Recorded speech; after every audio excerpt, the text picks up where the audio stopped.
but the camera is straight on Oak. But he FaceTiming her. So Oak go, hey man, stop videoing me. So dude go, huh? He act like he couldn't hear him. Huh? Nigga. Oak stood up. Look, meanwhile, big ass cloud. A big 6'10", 6'11", mean ass. I will smack the shit out you, cloud. Snatched his phone. What'd I say? Stop videoing me. He said, yo, man, I'm FaceTime. I'm not videoing you. So Oak looked at the phone and said, oh, all right. I didn't know you was FaceTime. How you doing?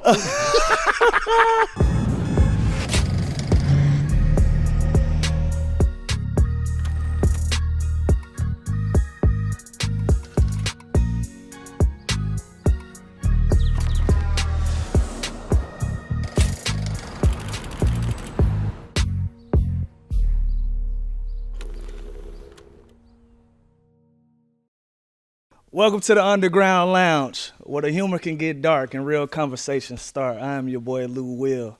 To my left is my co-host, Spank Horton. What's up, Brody? Yeah. What's good, baby? Ain't nothing, man. I ain't seen you in a minute. How you digging the new setup? All right, man. Hey, this is sexy right here. It look like we having our way, don't it? We are. Oh, my God. All you. This is all that NBA money, baby. Appreciate you. That's what we like to say. Yeah, Go comedy ahead. money don't look like this. Comedy money don't look Shit, like this. we in the studio of a comedian. We only got a space in the studio of the actual comedian. Speaking of comedians, man, your community, y'all been hot. Yeah, we on fire right now. Y'all on some rap shit right now. Yeah. Shouts out to Cat Williams. A lot of smoke in the air. A lot of smoke in the city, man. What's man, catch me up. Shit, I mean, Cat just did a 2-hour and 45-minute interview on Club Shay Shay. Shouts out to Onk Shannon. He had a lot to say. You was involved? Yeah, it was entertaining. I wasn't solely involved, but my family member was involved. That's the same thing. That's the same thing, right? Yeah, that's your brother. But a lot of people kept saying, yo, what is you talking for? He ain't mention your name. Let somebody play with your brother. Exactly. I'm gonna have something. I'm gonna have something to say. What was your take on some of it? Not we don't really get into the salacious bullshit, but it was a lot of hot topics, and because it's comedy, it feels more comfortable to speak about because even though it's competitive and it's gonna be on wax in hip hop terms. I don't feel like nobody gonna get hurt. Right. I just feel like it's gonna get funnier and funnier. Right. You know what I'm saying? And that's how it should be. I appreciate the interview because at the end of the day, it helps comedy. Everybody going on tour right now too. For sure. Everybody. We're about to go back out. Other people is out right now. Cat is out right now. I'm sure he's doing his thing. So it's gonna be dope. You back outside? Yeah, back outside. That's gonna be the name of my tour. Back outside. I appreciate it. Hey, look, charge it to the game. Don't even worry about it. Perfect. But the interview was dope, though. It was. But, it was some BS in there, calling Kev a plant.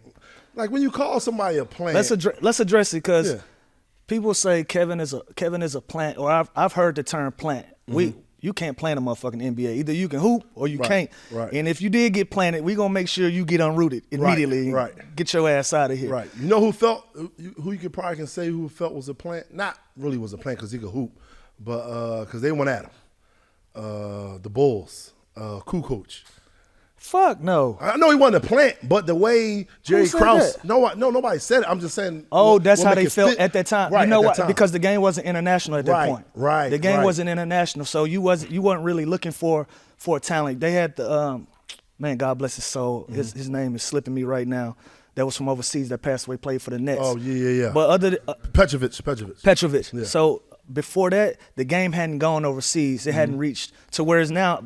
5 of our top 10 players, without even thinking, are definitely guys from across the water. So that wasn't a but yeah, Tony Kukoc can fucking hoop. Tony Kukoc was my next door neighbor for a while too. Oh wow. Yeah, I've been getting it. Yeah, but I just remember the Olympics when Jordan and Pippen, they switched up on him every time. We're going to make sure he don't score. Right. Like, wow. But you know what that was? The same as comedy. That was just competition. That was a competitive nature. And then they ended up linking up. But back to what you were saying about him saying that Kev was a plant. Because when you say he a plant, that means he didn't put no work in. That means some white people discovered him and said, oh, my God, we put him in everything. So Kev did come out hot. From the time that I knew Kev and the time I felt like I was watching him on TV was almost immediate. Tell me how that can be the process. Because, obviously Kevin is a transcendent talent, right? Yeah. So he's one of the biggest comedians in the game. And once you think about that, it's special rules for special talent. Exactly. So his route might have been expedited based on who he is and who he was and who he proved to be at that time. So tell me about his route and being a part of it. Like, what was Kevin's upbringing from that point of view where it was bubbling to him, taking off into where it is now, to Cat feeling like he was a plant because of that. Right. I'm gonna give you it's two different routes, just like how it is with the NBA. NBA, high school, college, then you go to the NBA. Then you got overseas players who play overseas. They professional at 13, 14. So they can get drafted here when they, 18? Right. They can get drafted at 18, but if you live in the States, you can't get drafted. You got to do a year or two in college now. You got to do your time. I'm saying? So basically with comedy, you got two different circuits. You got it's sad to say it, but they call one circuit the chitlin circuit. You already know what the chitlin circuit is. We love the chitlin circuit. Yeah, we love the chitlin circuit. Yeah. Chitlin circuit is us. Like, we call that the chitlin circuit. Something we can call our own. Yeah, then we call it. Because we always take some negative shit and turn it into a positive. Exactly. And make it more endearing for us. So the chitlin circuit is basically how you come up in comedy because, you're black. You do all the black rooms. You make a name for yourself. Then hopefully after like 10 years, you've been like killing it for so long. You did the Comic Views. You did the Def Jams. You started killing it for so long. Now people know who you are. Now you become a household name. Right. So a lot of people seen you on Comic View. They seen you on Def Jam. They seen this. Because I watched Kevin put in fucking tons of work. Should I watch you put in tons of work? Exactly. But see, Kev didn't go the whole chitlin route. Right. He went mainstream route. Mainstream route is New York. You go to the white clubs. So when you go to these white clubs, there's not that many black comedians going up because with the white clubs, there's too many rules. Right. You got to bring this many people to come to watch you perform. You got to sign 2 drink up. minimum. Yeah, it's a lot of rules. So a lot of black people Why we do that? As hard as shit is for us, why the fuck when we get in position to make it easy, we make it harder for ourselves? Is that to keep a lot of the bullshit out of the building? I think so. That's basically what it is. If you really want it, then you're going to do this. Right. So in the mainstream route, where it's not a lot of black comedians, the white comedians taking over, you might as well say. Because let me ask you this. Do you think is that beneficial? Yes. To have that type of culture where, listen, y'all really want to be in here, it's a 2 drink minimum. Because sometimes in environments like that, for me, and I'll probably go down a rabbit hole with this shit, but it's like you strip away the point of being there. Like if you go to a club, motherfuckers search you like it's TSA. They gonna charge you $1,500 to sit down. It's a $400 bottle. That's a $40 bottle when you leave out of here. Valet is $100 for a parking spot that is $2 during the daytime at the pay toll. It's like you do so much shit to make it not fun when the environment is supposed to be fun. I wonder why we do that. Because you go to the same club on a white night, so to speak, or international night. Bottles is cheaper. Completely different environment. Yeah, sections completely is different environment. It is. I've noticed that one time going to different clubs on Chitlin Circuit night and one on Mainstream night. I'm like, wow, it's so much cheaper here tonight. Right. I think I'm gonna come back on this night. But with comedy, it's the same. It's just that you got the mainstream. So if you go on the mainstream and I say on a show it's 10 white comics, 2 black comics, who's gonna stand out? The 2 black comics. So if it's agents and managers in that room and they see you, because they're unicorns in that room. Yes, you're unicorns in it. So when they see you, I think I can work with this guy. I think I can work with this guy. On the flip side, yes, shit, Jack Harlow in rap. Exactly, you know Eminem in rap. Like it's the same difference. Like they got the talent to match it, but it's a certain set of eyes that's gonna be on them from the jump because they just look different than what the norm is for that position. So Kev went mainstream route. And that's Dave Chappelle went mainstream route. Chris Right. Rock went mainstream route. You know what I'm saying? Eddie Murphy, mainstream route. You know what I'm saying? So it's like, that's where that's not a plant. Yeah, it's not a plant. That's still work. Yeah, it's still work. Yeah. So when you go to mainstream route, you get you a manager, you get you an agent. Then from there, they put you in festivals. It's this thing called Montreal Festival. This is like the biggest comedy festival there is. A lot of comedians went there and got deals. That's what happened with Kev. Kev went there. I forgot what year he went. He went, did well, got a deal. When he got the deal, he's like, whoa. And that's a rule. It was like a rule on the East Coast. Hey, don't move to L.A. until you get a deal. It's expensive as hell out there, so you want to be able to pay your bills, so make sure you get a deal first. So when he got his deal, that's when he moved out here. Right. But remember, he did Paper Soldiers already. because he was in New York a lot. Hood Dame classic. Dash started coming to the club, saw the comedians, and he picked out a bunch of comedians. Kev wasn't the only comedian in Paper Soldiers. Right. It was a good 8 or 9 comedians And in can there. we just stop for a second and give Dame Dash his flowers? Like, he's way before his time. Oh, yeah, he was. Shouts out to Dame. But go ahead. Because you rolling, I want to hear what you know you what got to say about it. We're going to invite Dame on the show. That's what we're going to do. All right. Cool. You doing like a tour now. You doing a lot of podcasts. Every time I see Dame on the podcast, he chumping out whoever podcast he on. I ain't trying to get chumped out by Dame Dash. Bro. I just ain't in the mood. You're going to give him his flowers, but I got you. I ain't in the mood for it. Big fan from I'm going to stay back. But go ahead, bro. I want to hear more what you. So he did Paper Soldiers. He did Death of a Dynasty. These was all Dame Dash movies or whatever. So that gets him out there more. So Cat said, yeah, who you know moved to L.A. out of nowhere and get a TV deal in a movie? Well, first of all, Soul Plane wasn't this big-time mainstream movie. Right. It was a small movie, but it was a director that used to do videos. Shouts out to Jesse Terrero. He did a bunch of videos, and he moved into the directorial space of doing movies. So he did Soul Plane. He watched Paper Soldiers. He saw Kev. He said, let me put Kev in this movie. But he put a bunch of other comedians in the movie as well. Correct. But, Kev was the lead or whatever. So that's how that all worked. And while Kev was in L.A., he had a development deal. Just because you got a development deal, that don't mean you're going to get a TV show. Right. You got to work on it. Right. So what's a development deal? A development deal is basically like a holding deal with a record company. Basically like, y'all give you a little couple of hours. They own the rights to your material and they'll cut you an advance just to see what you make of it. See what you make of it. And then they'll double back. If you got some shit going on, then they put the machine behind you. Right. That's okay. And that's basically what a development deal is with the TV. Gotcha. Then when he came up with a great idea for a TV show, I forgot what network. It was CBS, ABC, one of them networks. And they was like, we like this. Let's try to shoot it. Let's go from there. Right. So that's how all that happened, man. He still did the hard work. That's why I ain't like the whole plant thing, because like now you taking away his hard work. You know what I'm saying? So other than that, I love when he said he could do a 4-4, and he proved it. And look, and we talked about that. Cat Williams said, I'm a specimen. I can run a 4-4 right now. And that motherfucker sure as it get dark outside. He did it. Fucking booking it, man. And I gotta be honest. I'm a family friend of the Plastic Cup Boys. Right. But Kev, we done seen what happened when your ass race. Yeah, man. And we see what happened. We ain't seen Cat race nobody yet. We never. He was in there by himself. I'm a bet on Cat. I'm not gonna lie to you. I'm a bet on Cat. Yeah. Because the last time we saw Cat, form alone. And we saying Cat form alone. I think I'm gonna go with Cat. Cat can roll. Right. But one of the other things I found interesting about that Cat Williams interview was how much he exposed the art of joke stealing. Yeah.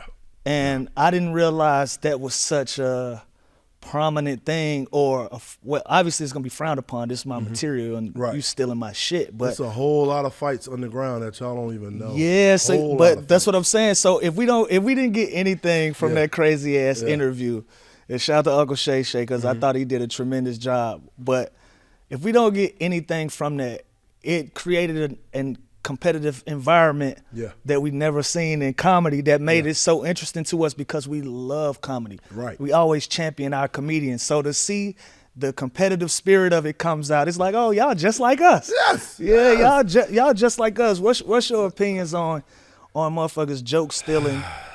Joke stealing, man.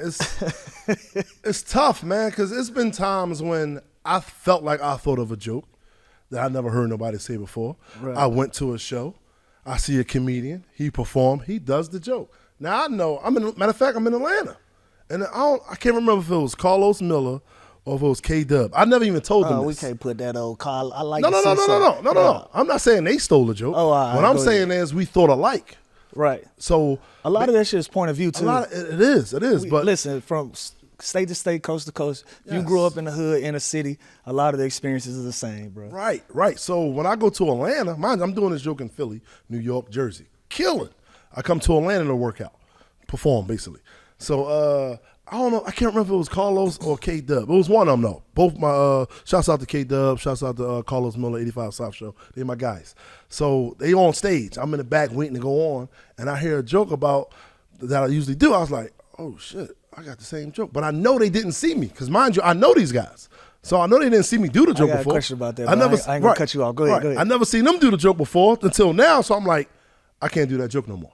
because I seen them do it. I'm not even gonna tell them All that right, you should do that. so that's what I want to ask. So in hoop, we got scout reports. Right. So they come out as soon as I check in the game, and you can hear the coaches and the scouts yelling, "Hey, don't let him go left. Yeah. Pump fake, stay down. He's Right. going left, fade away."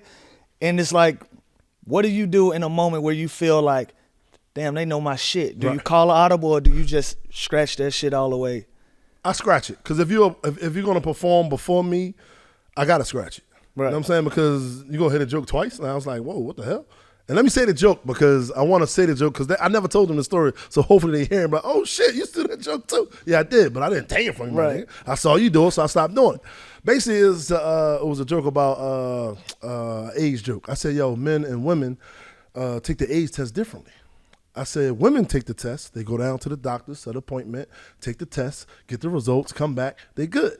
I said, men take the test. They send their girl down to the doctor, let her take the test. She come back, she good? Well, I'm good. Well, right. That's a simple joke that a lot of probably from a male perspective. Right. So when I saw one of them do it, I was like, oh, I can't do that joke no more. That's all I did. I didn't go, yo, you a joke thief. Like, I know you never seen me perform before.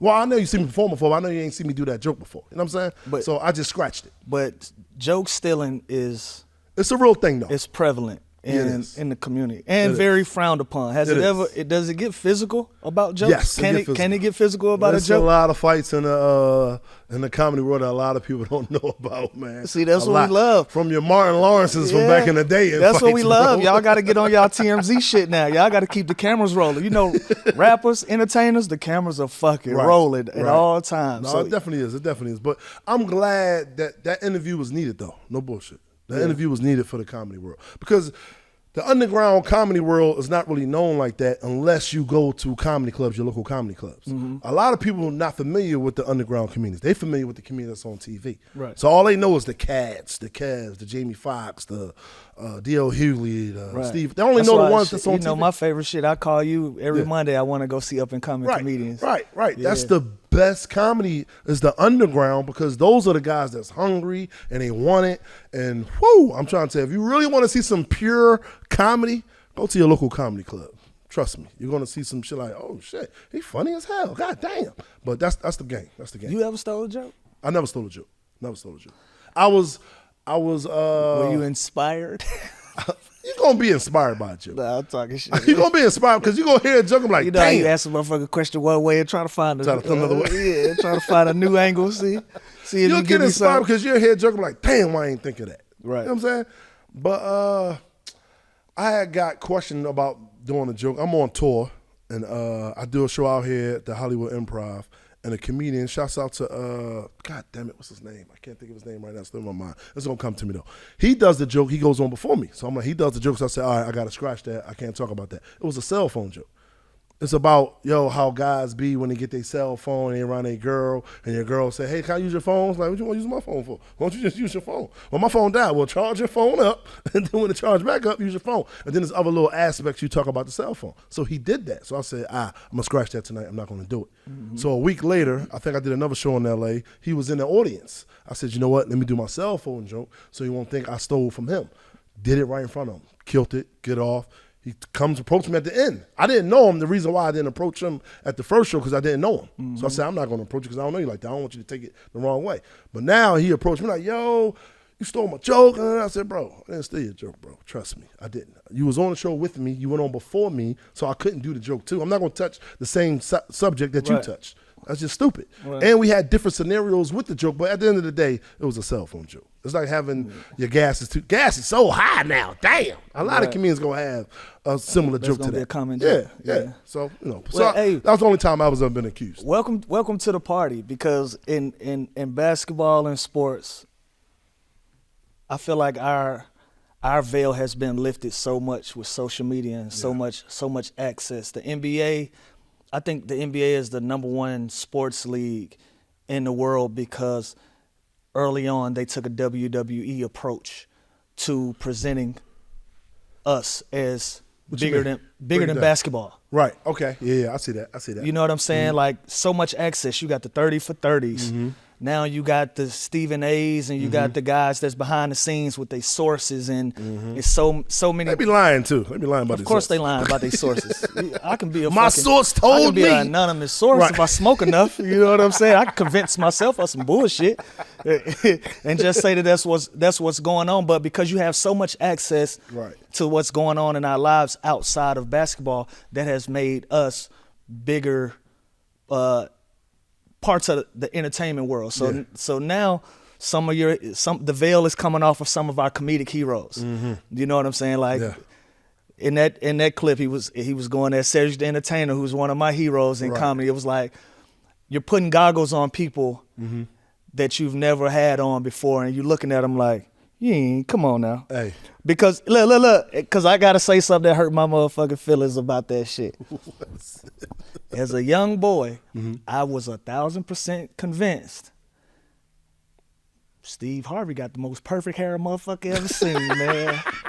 So to hear anybody say anything different in detail and then have all of this stuff come out on social media to support it, we was like, nah, Steve. That man went bald headed the following week. Fuck all the other shit that he was trying to put on Steve name. I ain't getting into that. That ain't my business, not my world. Right.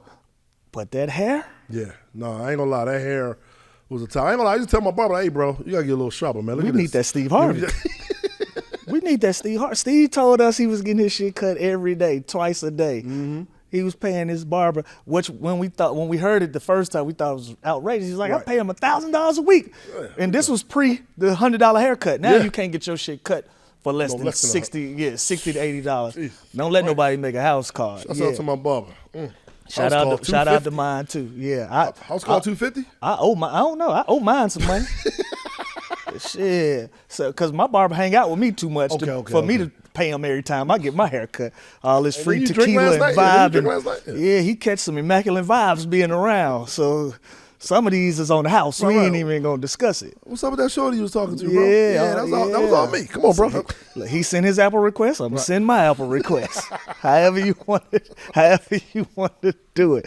But that was one of those things that I seen, bro. That shit tickled, that tickled the fuck out of me. That was something we all You care to tell me whether that shit true or not? What's that? That was a piece. What was the piece? The hair? The hair. Yeah. Hell yeah, it was, wasn't it? Yeah. Tell me more. It's an old special that Steve Harvey did. I don't know How if was it was that motherfucker so perfect though? That motherfucker was perfect. I ain't gonna lie. It was an old. I don't know if it was. Y'all gotta put Samuel L. Jackson on the screen every time we say motherfucker. Go ahead. I don't know if it was a special or what, but Steve Harvey was performing, and the camera view got the back. Oh no, I saw that, and it was all ball. So we knew. Car ain't got no roof. Yeah, we knew. So we knew. The comedy world knew. You know, because that's at a time where access is limited. Right. Like it's gonna be one VHS of the show. Right. It's probably gonna be a fucking, if you could afford it, it was gonna be a real commercial. Other than that, that's it. You had to just run into Steve when you ran into Steve. But now with social media, bro. No, that was real. He went ball a week later, bro. He said, all right, it's a wrap. The gig is up. You think there's ever a time where Steve address it? I don't know Steve. I met him a couple times, but I don't know him. But hearing from his friends, it seems like he's changed so much. Like his imagery has changed so much. Right. About what he's presenting to the world. Yeah, he's not going to address it. But if he do an interview, somebody's going to ask him though. So we'll see. But I don't think he's going to come out and address it. Because he had a place in his career. He's not even going to allow you to ask him something he don't want to be asked in the perspective that he want to talk about it. I watched one interview with, shout out to Don D.C. Curry. I watched one interview. He's like, yeah, man, Steve a little sensitive, you know. One time we had a show years ago. I've been knowing Steve for over 40 years.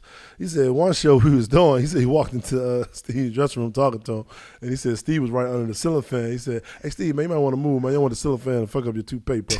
He said, Steve got mad at him and talked to him for like 3 months. I said, damn. So yeah, that shit he ain't going to address it. That shit gotta be a real soft spot, and I pull from that, and I hate that we even still, but I like how we talking about it. Yeah. It's no malice towards. Yeah, a lot of that he said in that he was feeling like he was sticking up for Barney.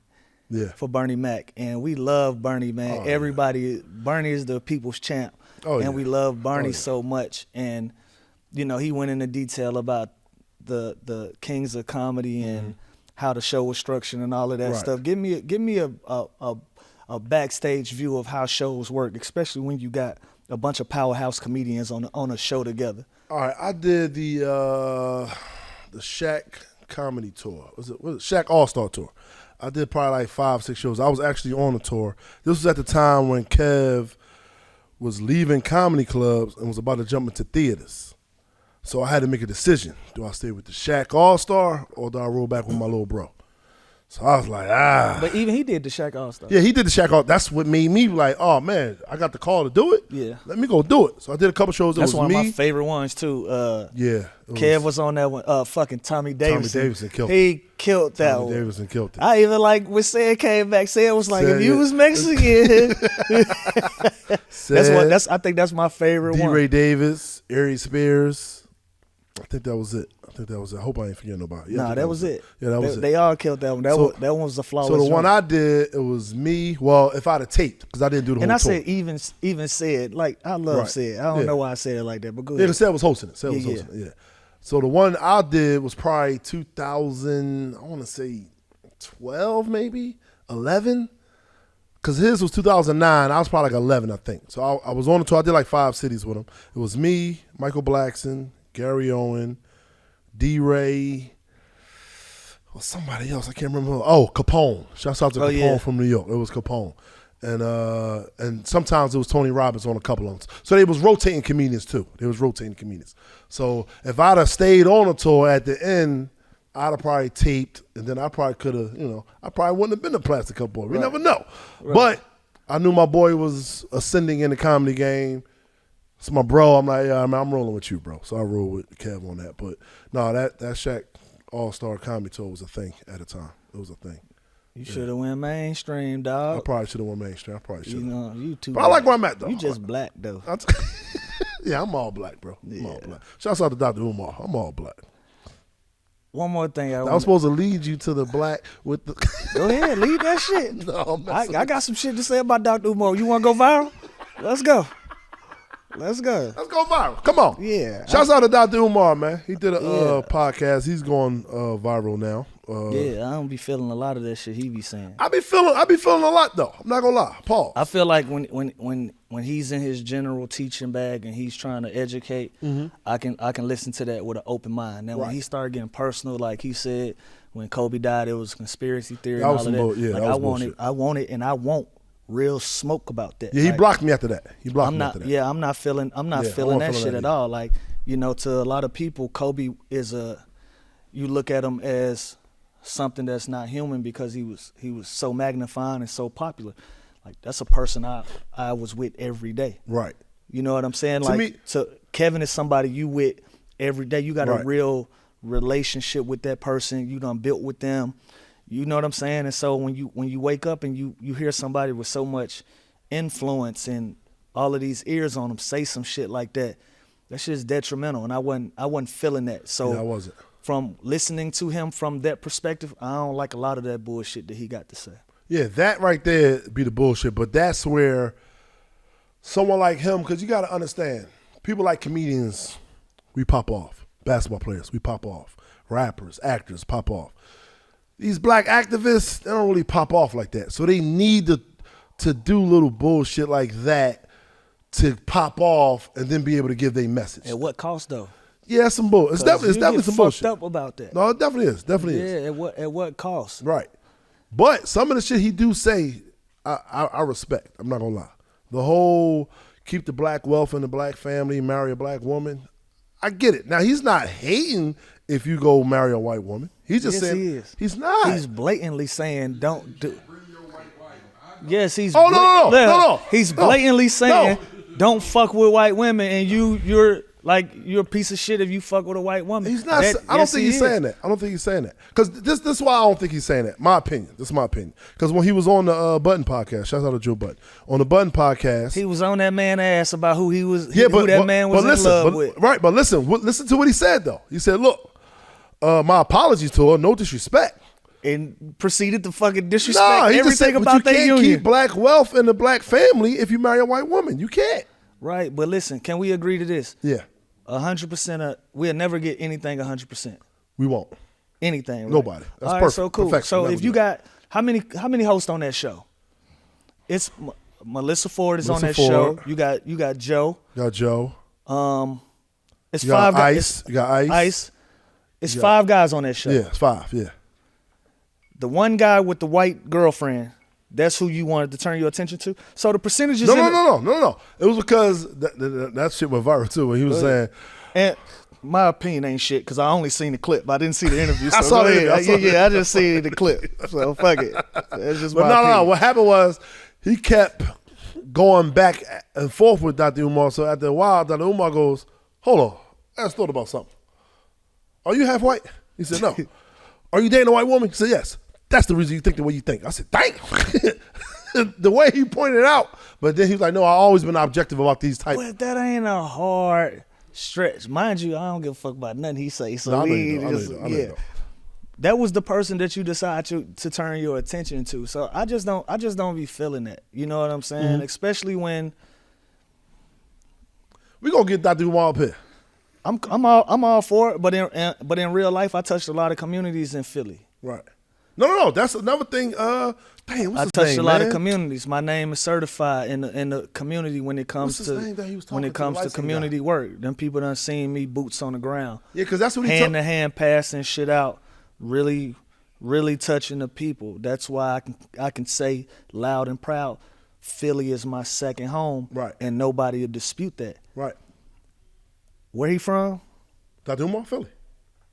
Oh, all right. Right. Yeah, but it's the thing, Never though. seen you outside. Right, Not but- saying that he not to outside. say that he's not, right. But he does a lot of attacking. He does. He talked about what Vanessa should be doing in the communities. Yeah. You don't know what that lady You don't know what that lady doing. You don't know what impact that she's making on these Don't. kids. I'm in women's basketball. Mm-hmm. I coach a young women's basketball team. I know what her impact is. Right. I know what the Mamba Foundation do to And these Lou kids. took his glasses off. This shit getting real. Yeah, because because sometimes you got to get some straightening with people that don't know what the fuck they talk. But you're not in our world. Right. That's real. That's real. You're not in our world, so you don't know the impact that lady is having. And on top of that, don't ever attack no fucking.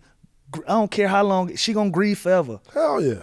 Hell Don't yeah. ever attack that lady. Hell Not yeah. only did she lose her husband, she lost her daughter in that shit. Yep. So if you don't have empathy for nothing, she lost her nothing. daughter. Exactly. Don't attack her for what the fuck she doing with anything she got going on.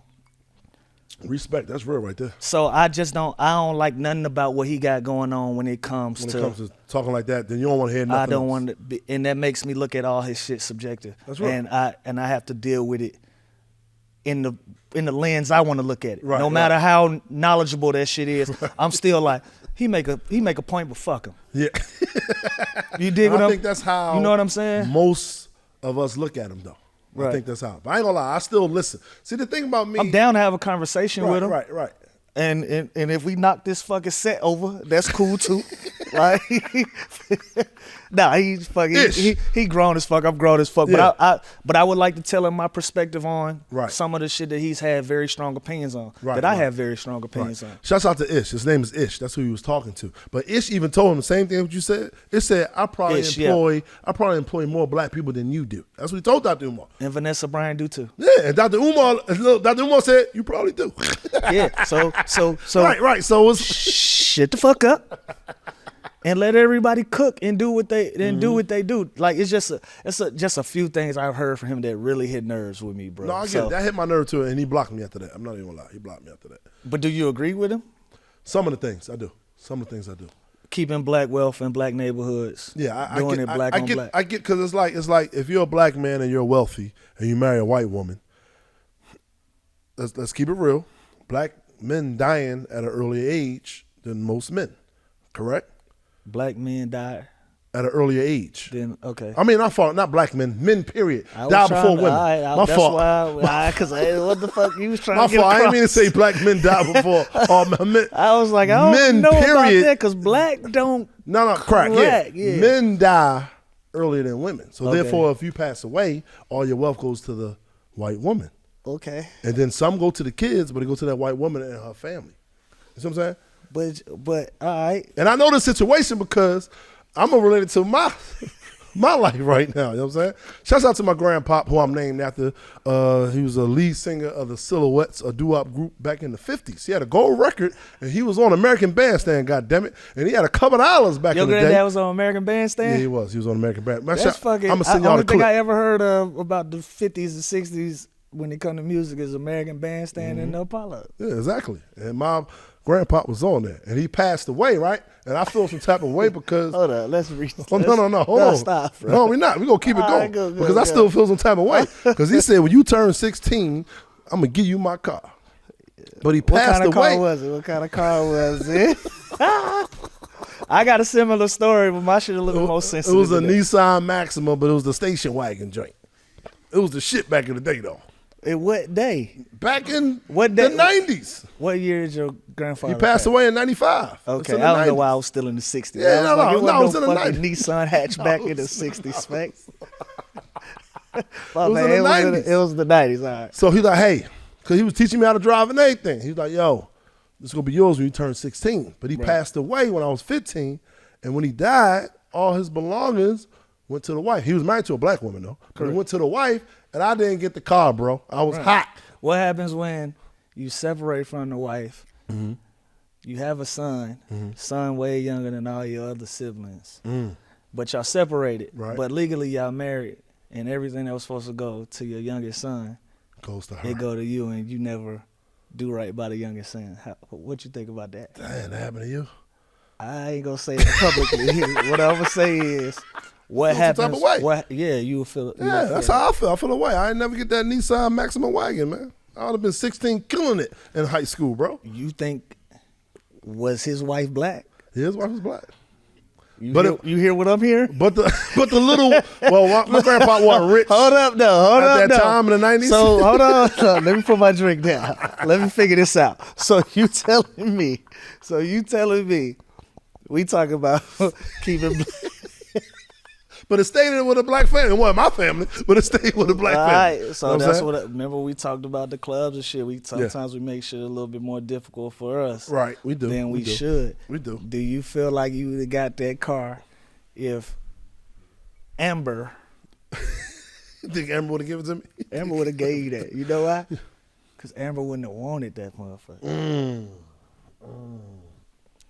You know what? And I told my mom, I said, Mom, Grandpa said he was gonna give me that when I turned 16. So I don't know, but I don't know. I don't want to. She's not like communicating with us, so I'm just letting it be. She just let it be. I was so hot though. I was hot for like 3-4 years. So bro. that's what I'm saying. So when it comes to, is this shit about color? Look, is this about color? Is this about race relations in America? No, it's not. Or is this about just finding a good person, woman? A good person. If she's fucking blue, if she's a good woman. I don't have a problem with who you marry. I don't have a problem with who you marry. Love who you love. But you would prefer to live. In my opinion, you can't be a black activist and marry white. That's just my opinion. But who's the black activist that marry white? You can't have a white Nubian queen? Maybe you want to name some? We can name them. Hold on, we got a lot. Hold on. We can name them. My mind in the NBA. No, they not activists. Them motherfuckers NBA players. Kareem Abdul-Jabbar was an activist, goddammit. And he married a white woman. I got some backup with this now. I got some backup with this. It's a lot of black activists out there, and they married white. My opinion why can't she be a supporter of the movement? You could be a supporter. It's a lot of white supporters out there. There's nothing wrong with being a supporter. But are you going to be the one to change? Do you feel like, today it's 2023, 20 goddamn 24, baby. Shit, yeah, it is. We're in January, baby. Ain't it? It's been a new year, damn near 3 weeks. Cheers, fool. My bad. My bad.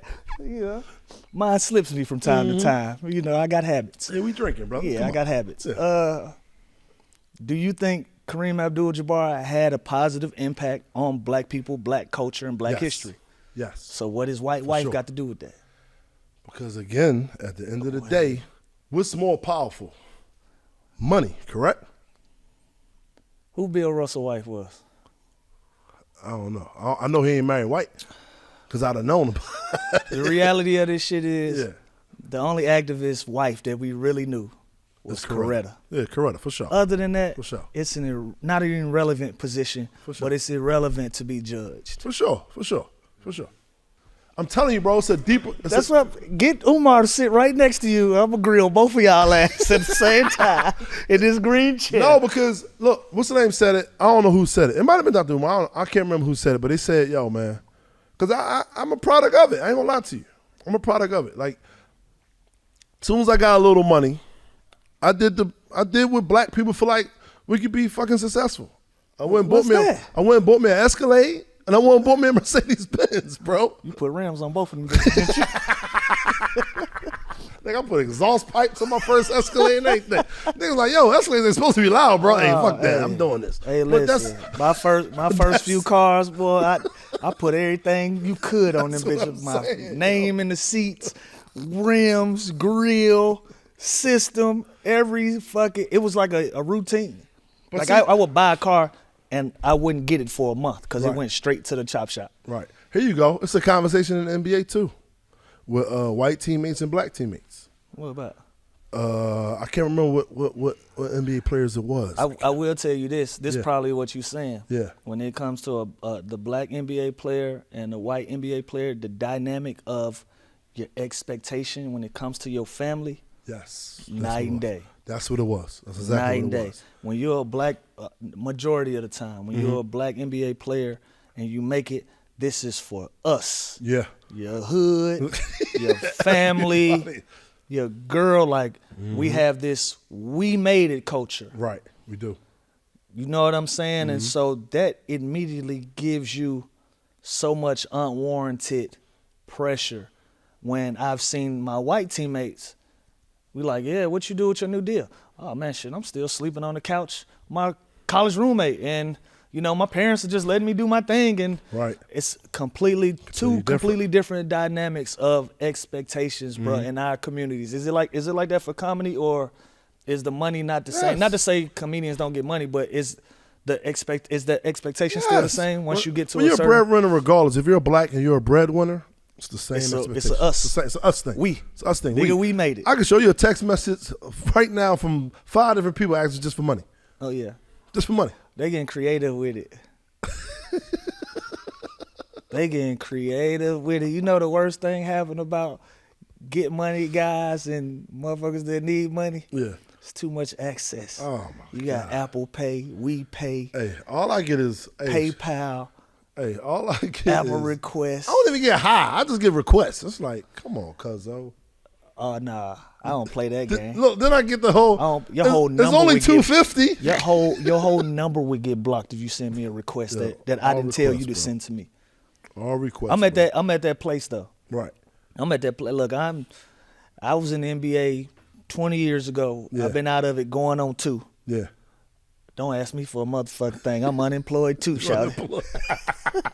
I'm unemployed too. Don't ask me. I'm working now. Nothing. You see what I'm doing? I'm working. You know what I'm saying? I'm trying to figure it out. Like you are. I'm trying to fit shit. If I had it like that, you won't even hear from me. You would have to hear nothing. I'm on New Willville Island right now. You would hear none of this shit. I would literally be underground. I wouldn't be in the underground lounge. You won't hear a fucking word from me. Nigga, my mom just sent me a request of $1,500. I said, Mom, what are you getting? What are you doing? I don't want to go to Atlantic City. What's your mom's vice? She gamble? Yes, man. Mine do too, bro. Man. Welcome. Oh, I thought I was the only one doing it. She want to get a car service to Jersey. Drive. No. Oh no, my mom will hike it, but she'll hike it. My mom is one of them sit at the slot machine ladies, man. She done fucking. That's all she do. She don't do none of the tables. She just do slots. Oh my God, my mom, Bahamas, Vegas, slot machine. She ever win and give you a couple dollars though? Fuck no. That's what that'll be the day. Nigga, she don't win. That's why she keep asking for money, Spank. My mom won like. She said, baby, I hit for $7,500. I said, okay. I'm thinking she was going to send me. You should have sent her ass that request back for your principal. You should have sent it back for that $1,500. Nigga, she want $7,500. I was hyped, like, okay. So imagine if mama doing us like that. Imagine how many people in our lives. That's how athletes go broke. A lot of people think it's like you just got a reckless spending habit. Yeah. It ain't that we got reckless spending habits. We just got crazy overhead, and once the checks stop, it gets completely different. If you got $40,000, $50,000 in bills a month, right? But you making $500,000 every 2 weeks, that shit is That's right up. Yeah, it's a drop in the bucket. What's the average life in the NBA players? What's the average? 4 years. 4 years. Wow. 4 years. 4 years is the average lifespan of an NBA career. And it take us 5 years after that to go broke. And have to figure it out, the majority of us. Damn. But it's overhead, bro. It's overhead. It's bad investments. It's bad management. So, this is what I was told. Shouts out to, I got a name drop. Shouts out to Rasheed Wallace. Once I started making a little money, I guess he found out. He called. Hey, we need to have a meeting. I know you're doing the show in Charlotte. I'm pulling up, but we need to talk beforehand. I said, all right, cool. Man, he sat me down and gave me the game, bro. Hey, I know family members going to be asking for this. They be doing this.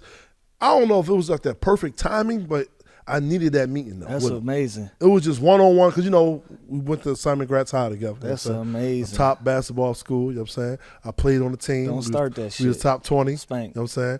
I ain't saying I'd have made it to the NBA, but I'm saying I could have made it overseas. That's all I'm saying. How many points did you average in high school? That's not the point. It is the point because you just said that you thought you could play overseas. How many points did you average in high school? The point is, in high school, overseas is harder than the NBA, bro. Well, it depends on the league. It's harder to stick. It's not harder than the actual. Right. And it depends on the league, too, though. There's some bullshit leagues overseas. Come on now. You can't play in none of them.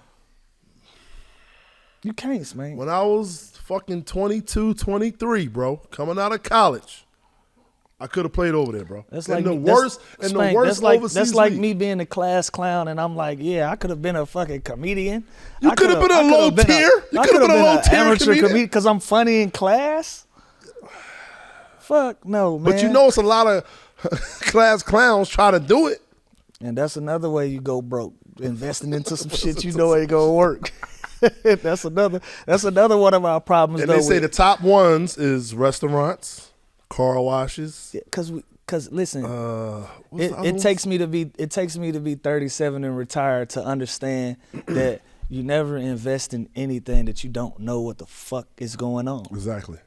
It's like, why would you invest in a restaurant? You ain't never waited tables. You don't know nothing about nothing. Right. Your management probably has never worked in food and beverage. Nope. It takes so much. Like, bro, we invest in so much shit because it sound good and we fans of it and we like it. Like I told you the last time we spoke, I invested in the water company. Yeah. I don't know shit about water. You know what I thought? I'm like, everybody drinks water. This got to be a great idea. Like, don't laugh at me, but I'm about to invest in something similar. You finna buy you one of them spritzers, ain't you? Spritzers is popular right now. Everybody getting robbed out of spritzer money. No, not spritzers, but I got an opportunity. I'm not going to talk about it yet. You should talk about it so I can make fun of it. Tell you don't do the shit. What is it? Gas station. You bow by. It's not 100%. That's the only reason why. You do know we going fully electric. I know that. 2035. And it's the thing. They told me, they said in the next 7 years, you're still going to be profitable. Like crazy, still.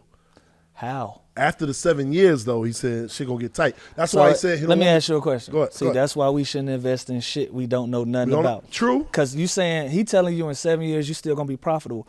You're 70% to the mark of extinction. You don't think that the market is everybody gonna start saying, well, let me kind of go this way. I'm a sell. No, he's not telling me 100%. He's not telling me 50%. What kind of? He said 20%. What kind? Oh, shit. Don't worry about it. We got ghost already. All right, we're not doing it. We're not. That's a sign. That's a sign. I'm not invested in that gas station. Let me ask you this. Anything happens in the lounge, you know what I'm saying? Mm-hmm. I never been to a good lounge. It don't get a little confusing sometimes. It is the underground lounge. But anyways, what kind of gas station, bro? Gas station with a little mini market. He said you got to do gas station with a mini market because that's how you make extra money with the whole. What's the? It's a brand name or y'all? It's a brand name. I'm not gonna say the brand name, but it's a brand name. Far as the brand name is gonna give us money as well too because of the brand name, using the brand name. How much does a gas station cost?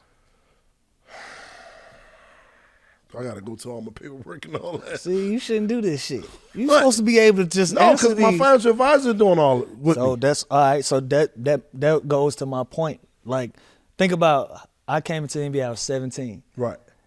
you just gotta trust that somebody telling you, yo, True. this is a good idea. True. You know what I'm saying? When a lot of times we probably gonna hire management that's just gonna gonna take care of everything. It's That's just true. gonna be That's your true. local guy that watched you play since you was a kid. He seems like a pretty cool businessman. How much you need? I got you, bro. and we put all his money in his hands to invest in shit that we've never ever understood or did any research or have any background in, and we throw tons of money. Like 250 grand is a ton of money. I don't care how much money you make. No, it is. But see, I only had to put that much. You know what I'm saying? He told me, look, I just want you to see how it is. I'll give you 20% So that's what I'm saying. A motherfucker telling you, man, just throw 250 in there.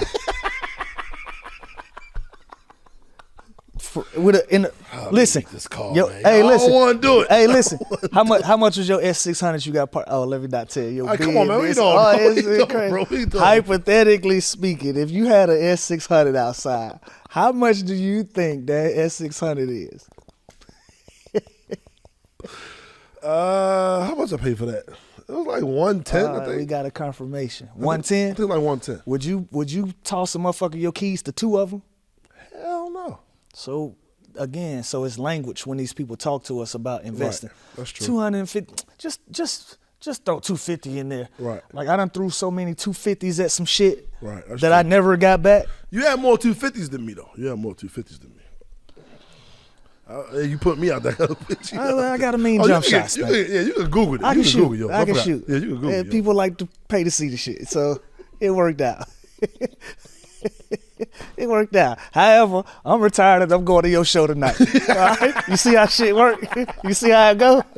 Right. You see how it is, man? So, but because I've thrown a lot of 250s at shit that didn't work. Right. Like to this date, I can't really even hang my hat on a real investment that I can really be proud of. I'll say that publicly. I'm just really the past, I'm going to say 5-6 years getting into investing. But the first thing when I met a person to get me into stocks, he said, first thing you want to invest in everything that you use. So I started thinking about, okay, I fly Delta a lot. I invested in Delta. Can I say this, or is this? I'm laughing. Or is this Switzerland? 'Cause this might be bad. Nah, say what you say. What you invest in on stocks? Because I know that stock market shit crazy. You go to jail. It said right now for 2024, the top 4 things to invest in. You not going, bro? You not finna shake the NASDAQ up with I this don't shit, know, man. man. Come on, man. I don't know. I don't want no trouble. Go ahead, because the stock market is one of the only things you really pull your money out at that. Right. Okay. You gotta wait for the shit to sell. Okay. And Stock market. you know what my stepdad told me? See, somebody told you to invest in shit that you use every day. Everything you My use. stepdad told me you need to listen, motherfucking construction trucks. How they gonna build it if they don't use the trucks? So I'm investing in motherfucking what's the fucking company? What's the big ass yellow trucks? Man, I forget the company. What is it? Cat. Had me invested in Cat, because you know what I'm thinking? What? Shit, you can't build nothing without it, you know? Vending machines. Forgot about vending machines. Vending machines until I realized, I gotta stock these motherfuckers. Yeah. No. I gotta go to Sam's Club and make sure. I was getting them for my son. I said, yo, bro, I'm going to get you like 5 vending machines. This is what you got to do. I laid everything out to him because I knew somebody from Philly that does them. I laid it all out to him. So it looked like, that's too much work. Yeah, it's like you the Bro, candy you lady. 17, you the bro. candy Like, lady times 100. Like, I don't want this job. I'm running around trapping flaming hot Cheetos all day. 35 cents a bag. I don't want this fucking gig, Dad. And they tell you, and you got to find places to put them. That's another. That's the hardest part. But see, I feel like it's a Ponzi scheme because you from Philly, I'm from Atlanta, Right. And people are telling us to invest in some of the same bullshit. Same bullshit it is. It's like, bro, if you're passionate about, it's different strokes for different folks. So I don't want to just shit on the But you know vending what? machine people. Right. Yeah, we're not gonna do that. But you know what I'm gonna do? Because we did it. I'm gonna set a meeting with you, bro. With Kev's Heartbeat Ventures. That's who I'll be sitting down talking to as well, too. Yeah, now that's And something I can see. I can believe in that. We gonna sit down. I'm gonna call him. We gonna sit down and like he ain't gonna lie. He's been helping me with a lot of stuff. Yeah, hell yeah. Not gonna lie. I got you. You my guy. Come on, I got you. But so the average NBA player plays for 4 years, and then the following 5 years they go broke. Easy numbers game, bro. Yeah. Easy numbers game. I do it like this. You make $5 million, 2.5 of that gone. You got agent fees, probably another 50 of that gone. You got your dues. A lot of people don't know we got dues for the NBPA. So yeah, you got dues. So everybody put their money in the pot. So you figure you got 450 NBA players. I think the dues is 15 to 20 grand a year. Everybody put it in the pot. That's how we able to get our health care and all of that type of shit. I didn't know that. Yeah, you got dues. Then you got your personal staff. Right. So I'm talking about just the staff of financial advisor. There's probably 1%. Agent at a high number is gonna get 4%. Right. But you can negotiate from 1 to 4. Okay. So before you look up, you probably at 1.5 million off of 5 with nothing. Damn. And these Benzes that we keep talking about in these mansions and shit, these girlfriends and these Chanel bags. Before you know it, you not a millionaire no more. Right. You a high thousandaire. On paper, you can tell a motherfucker, fuck you, I'm a millionaire. Right. In real life, a lot of that pie gone. God. Yeah, so you gotta, so again, and we 17, 18-year-old kids, these are our first experiences. It's gonna take us, I don't care what you go to school for, it's gonna take you 5, 6 years of that experience to even realize what's happening to you. Right. You know what I'm saying? Like I was, hey listen man, I had a week, I bought a Ferrari and a Lamborghini in the same week, and I rationalized it with my financial advisor, and he was like, I can't legally tell you what to do with your money, but I don't think that's a good decision. Right. And I said, it's cool, I'll make a bunch of this shit. That's what you told him. I did. But I was young. What year was this? What year, do you remember? Man, I had to be 24, 25 years old. So it was like the 6th or 7th season? Yeah, see? Damn. Remember when I told you I don't remember a goddamn thing? Yeah, but people around me, so 2012. That's considered the fourth wall right there. Remember we were talking earlier? Yeah, Like, what's the fourth wall? Yeah, that's the fourth wall with paying him. this motherfucker too. But no, like you want to enjoy some of this stuff too, yeah, bro. You do. Like you want to enjoy it, and so it's nobody sitting there giving you real numbers because it's coming in so fast. Money coming in so fast. That's just a contract. Like you might have a shoe deal, you might have some endorsements, so you feel like this shit is gonna be forever. It was culture shock to me. The first week I didn't get a big check from being retired, where it was like, I gotta figure this shit out. Yeah, like life has begun. Like I feel like my life really started when I retired, bro, because I never spent that much time at home. Never read. Listen, all my mail. My mom has a habit of coming to my house with a shoebox, taking all my mail, taking it to her house, coming back the next day like, boy, you got shit to pay. You don't look at your mail. I'm like, how I'm gonna look at my mail? You come get it every day. You've been doing this for 20 years. Right. You know what I'm saying? So that was my first time of really introducing myself to my real life. Yeah. Like I had never spent weeks at a time in my own crib. So is that another reason where they say a lot of when athletes retire, they get a divorce too? Because now they home so much. Hell yeah. You don't really know the woman you married. Like, I'm from Atlanta. Right. If I'm playing for the Clippers, she might move with me, but I'm on the road 3-4 nights a week. I only got to deal with her for 2 nights at a time. Wow. You dig what I'm saying? I got to deal with her 2 nights at a time during the week. You know how we keep her happy? Keep sending her to the mall. That's how you keep her quiet. That's why it's okay. It's okay. I understand. It's a sacrifice. I'll stay home with the kids. Right. It's okay. You know why? Because she can shop in peace. Right. You ain't in her fucking ear. And you on the road doing whatever you doing. She ain't in your ear. Come home 2 days out that week. Play family. And then you retire and you got to deal with this shit 24/7. And you like, hold on, lady. You're not going to roll over, play family. Not going to roll over, play family like that. Nah, this is real shit. I said it. I said it. Play family. Play house. Tough, yeah, you playing house. You on your best behavior, because the moment that you walk out of that door, a lot of my good brothers are who they say they are. Real God-fearing family men, and some of us like to play. You know what I'm saying? Some of us, like me included, I say I'm first. So anybody saying I'm talking too much about it, Right. I was one of them. I was one of them. I was There a you go. team captain. Damn. How about that? You know what I'm saying? But that's the reality. So when you get to a place where, like I said, I was single, so I'm coming home with just my crib. Yeah. But At one imagine- point, you weren't single though. You had No, I had Yeah, two multiples. Yeah. separate cracks at having a family. Yeah, it there just you go. it just didn't work out. But Right. you come home and you got that scenario where you got a wife and let's say you don't even have kids involved, or you got a long-time girlfriend. Y'all really got to get to know each other for real. Cause he's used to spending time with you, Then dipping. getting the fuck out of here. Spending time with you, getting the fuck out of here. So how you gonna keep her happy when Do that your every keep her happy button is send her to the mall. Right. And that $500,000 check that you got last week, that ain't a $500,000 coming no check this week. So this week you got to tell her, I can still send you to the mall, but like, oh, let me see. Let me see what else I got on the forecast before Right.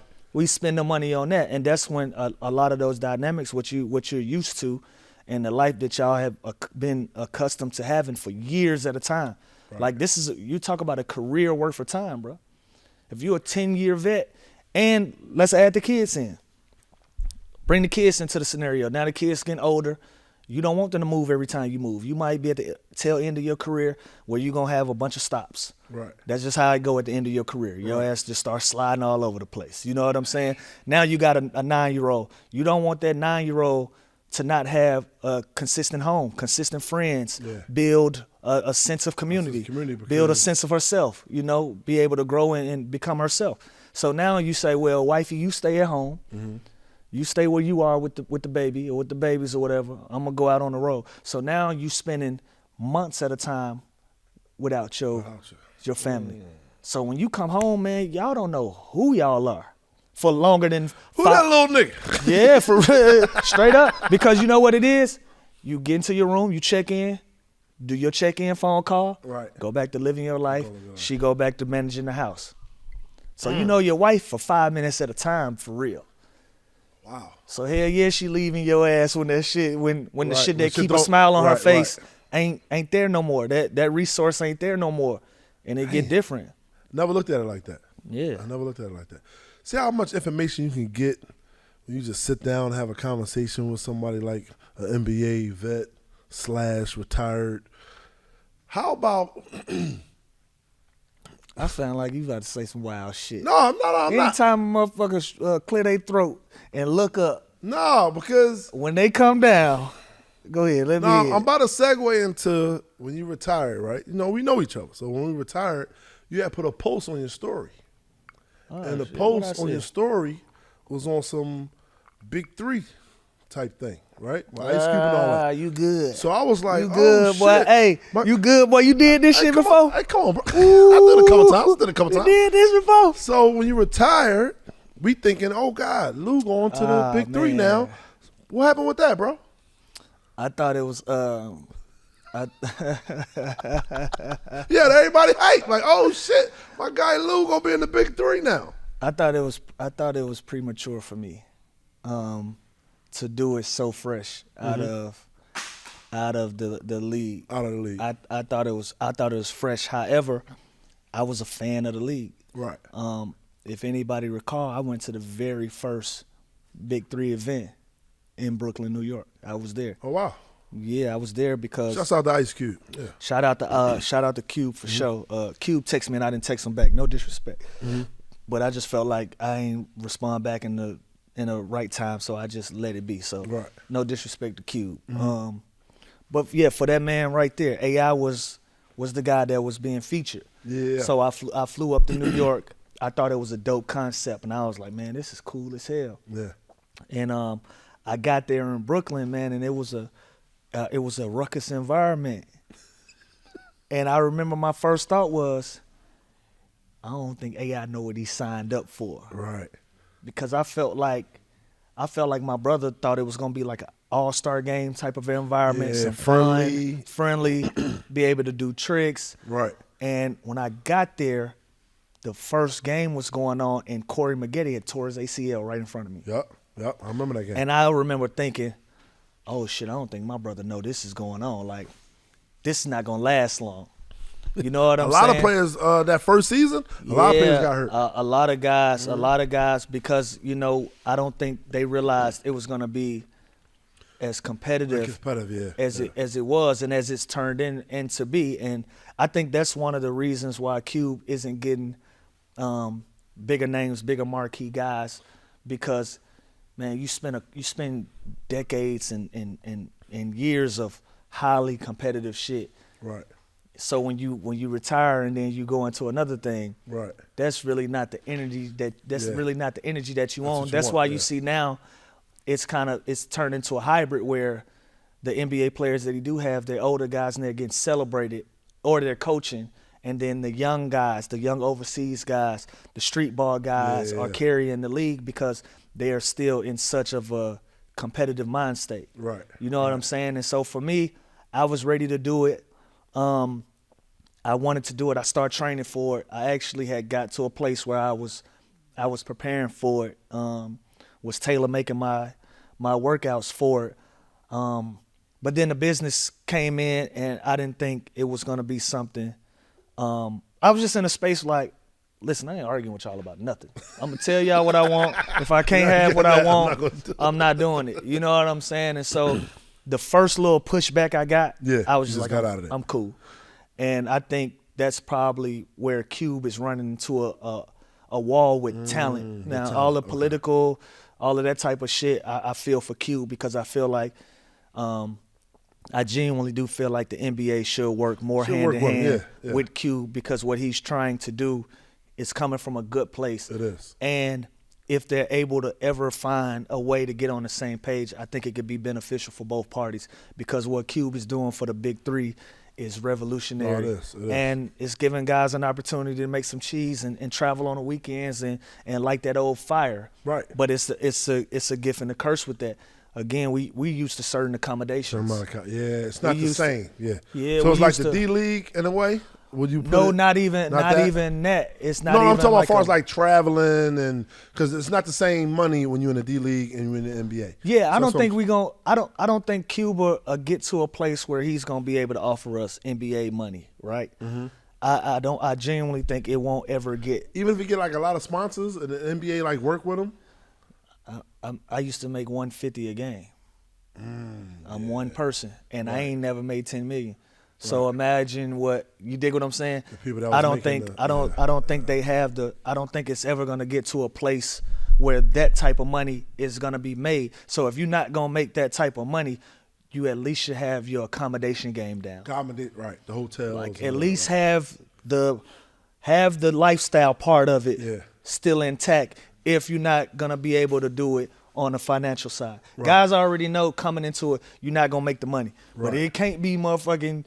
You taping your own ankles too and all this. No, I know. Like I went to shout out my guy, our guy, Jared Jack. So Jared Jack had a game. Said, "Yo, what you doing? You in Vegas?" I said, "Yo, I got a game. Pull up." So I'm gonna pull up. So I pulled up to the game. I'm not backstage. What y'all call it? Locker room and all that. I know a couple other players. I'm talking to them and all that. Yeah, what do we call it in sports? We don't call it backstage. I call it the locker room, right? Yeah, we just in the back. Oh, in the back. Come to the back. So I'm in the locker room. It was a bunch of them back there. We talking this and that. They go play the game. Jack make sure I had a little floor seat or whatever. So I'm watching the game. They doing this. Somebody got hurt too. After the game, we go back to the Virgin Hotel in Vegas. Shouts out to Vegas. Is this a sponsored hotel? I don't want to. Shit sponsor yet. Spank, say what you say. Okay, I can say what I want. Because I don't want to know where everybody know they going on. Okay. Yeah, we can say what the fuck we want to say today. So we had the. I'm bringing this story up because it's a funny story in it. So we go back to the Virgin Hotel. I'm chilling with I'm not staying at the Virgin Hotel, but that's where all the players was at. So I met up with Jack and them at the Virgin Hotel. So Jack like, yo, everybody about to come down. We gonna play spades, blah blah blah. So I bet. So a bunch of the players came down. Shouts out. I'm not gonna remember everybody's name, but shouts out to them. Stop shouting these motherfuckers out there. I'm not gonna remember everybody's name. You're right. I'm a little tipsy right now. I ain't gonna lie to you. We gonna have a good show tonight. I'm a little tipsy right now. So. I got the good seats. You got. Oh, y'all good. Y'all straight. Y'all already know y'all straight. I'm gonna be up there. That motherfucker drunk. So we down there. So somebody pulled out the cards. It was play spades, right? So we down there. There's a bunch. It was like 10 of us. Got you in a Blu-ray game. No, they ain't get us in the Blu-ray. You know how we play guts, so You gotta teach me how to play guts. It's similar to Blu-ray. Similar to Blu-ray. So Charles Oakley goes, yo, I think he was coaching somebody at the time. I'm not sure, or he was just there. Yo, let's go, man. We playing spades. So you know me. I never met Charles before. Never met Oakley before. He goes, hey man, everybody in here showing you a lot of love. Who you? I'm like, hey man, I'm just Spank, bro. I'm just a guy that comes around. We used to play or something. I said, nah, I never played, bro. I'm just a comedian. I was like, that's why. Why you didn't tell him that overseas shit you was trying to tell me? Yeah, Oak different. Oak done took the few niggas up before I went in trouble. So Oak goes, hey man, you my partner. You know how to play? I said, yeah, I know how to play, bro. You my partner. I said, cool. You my partner. Cool, let's go. Bro, when I tell you every hand, Charles Oakley cursed me the fuck out. Hey man, where the fuck you learn how to play? I was like, hey, come on, man, chill, bro. Like, there's a lot of people around. Just relax, bro. You ain't gotta be talking to me. No, fuck that.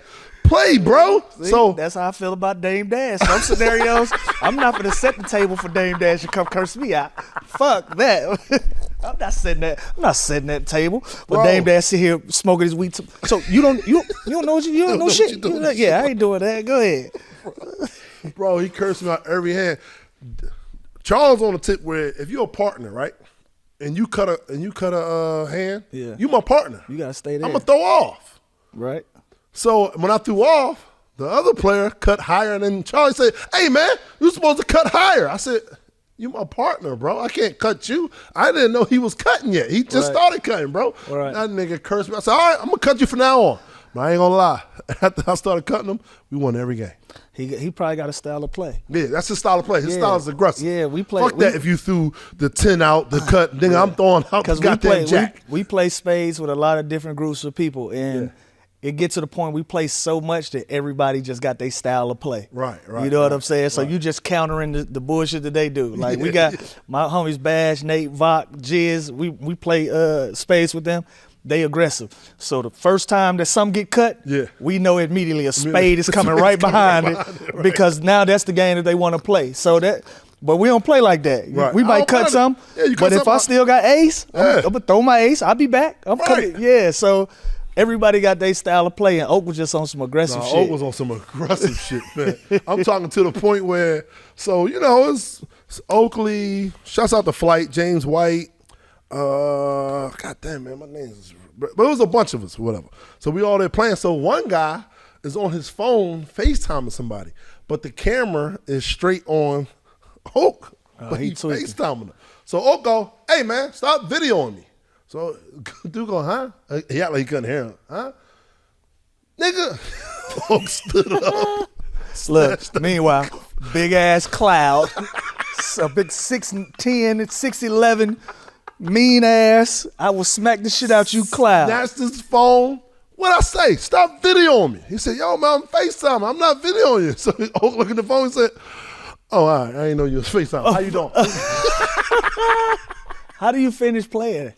Yeah, we sat back there, we finished. No, fuck that. Oak, yo, I'm pulling my pants up. And I ain't gonna say that out loud. Oak fucking be looking for me. I get caught up in a headlock at the backstage of a Clippers game somewhere, and I don't know why the fuck I'm in a headlock because I done said some bullshit. Oh, shouts out to Charles Oakley though, man. We won I think we won like damn near a stack that night though, because you know we was playing for money or whatever. We won like a stack that night. We won every game after the first. Let me tell you this: we gotta get out of here because you got a show tonight. Yeah.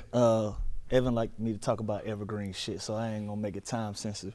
We gotta get out of here, man. But in closing, man, I really appreciate what we can build with this show. This is day one. This is show one. Come on now. And we gonna get to a place. Like I said, the humor could get dark, but this is a place where good conversations can start. Yes. And let them know what the show's gonna be about, man. It's not just gonna be two guys just talking back and forth. It's a hybrid. It's gonna be whatever we can do. In 2024, you have the opportunity to create whatever it is that you would like to see. So for me, I don't want people to just tune in and see two guys talking. I want to bring in different guests from all walks of life. I want to have a live DJ.